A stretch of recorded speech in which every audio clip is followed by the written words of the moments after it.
Now, the Ravens, guys, need to win now. And week number 1, the pressure is on. You are on the road taking on the Indianapolis Colts, an AFC team that could potentially make some noise. However, Jesse Minter and the new look offense just isn't ready. The Colts outlast the Ravens 21-14 in week number 1, giving the Ravens the first loss of the season. Week number 2, the Ravens are with their home opener taking on the New Orleans Saints. It seems like every time we talk about the Saints, it's a loss, and oh, by the way, another loss. And week number 2 is the continuance of that loss theme. The Ravens beat the Saints 28-10, giving them the first win of the season. Now, week number 3, they're playing the Dallas Cowboys in Spursville. Remember what we said about the Bengals and the Steelers and the other teams that are traveling overseas this season? Offenses don't travel well overseas.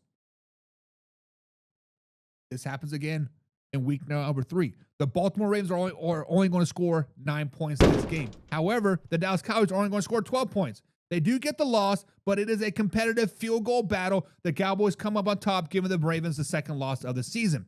Week number 4, the Ravens are back at home. And at this point, they are very, very upset. They are hearing the noise. Jesse Minter might be a bust of a coach. We miss John Harbaugh. Lamar Jackson is trash. This, and this, and this. And they come out and they execute and they put the belt to the ass versus the Tennessee Titans 44-3, giving them their second win of the season, catapulting them to a 500 record. And this is where everything starts to click for the Baltimore Ravens, because week number 5, they go on the road to take on the Atlanta Falcons. It's not even close. 38-10. Week number 6, much of the same. On the road versus the Cleveland Browns, 33-9. 3 games in a row, 3 wins in a row of scoring 40 or 30 plus points. Week number 7, much of the same when they take on the Cincinnati Bengals. The Bengals are coming off of the bye week. However, the Ravens are rolling. 3 wins in a row. Better fact, making 4 wins in a row, beating the Bengals 42-35. All of a sudden now, everything is starting to click. All of a sudden now, the Ravens are the AFC favorites. All of a sudden now, Jesse Minter and Lamar Jackson are a perfect duo. But all the good also comes with the bad, because week number 8, when they travel to the Buffalo Bills, fresh off their bye week, their offense kind of stagnates. No touchdowns in this game. They lose to the Buffalo Bills 24-12. But not all is lost, because and you lose a game like they did to the Buffalo Bills, the breast medicine is a short work week, and they play Thursday Night Football at home versus the Jacksonville Jaguars, and they get right back on track, and they score 24 points, holding the Jaguars to 10, getting them next victory. And this is when the streak starts to happen yet again. A nice long week. You have, 10, 11 days before the next game. Monday Night Football, take on the LA Chargers. 30-24, an easy dub for the Ravens. In week 11, much of the same. They travel to Carolina, a potential trap game, but they pull it out 17-13. Now, we are looking at the Ravens winning 7 of their last 8. We are looking like the Ravens are the best team in the AFC. It's looking like Lamar Jackson is going to win his 3rd MVP and earn those bills, yo. But week 12, they travel down to Houston to play the best defense in the NFL, to play arguably a top 10 offense in the NFL, fresh off their mini bye week. This game is a slugfest. We're going to see big hits, and we're going to see a lot of injuries, I do believe.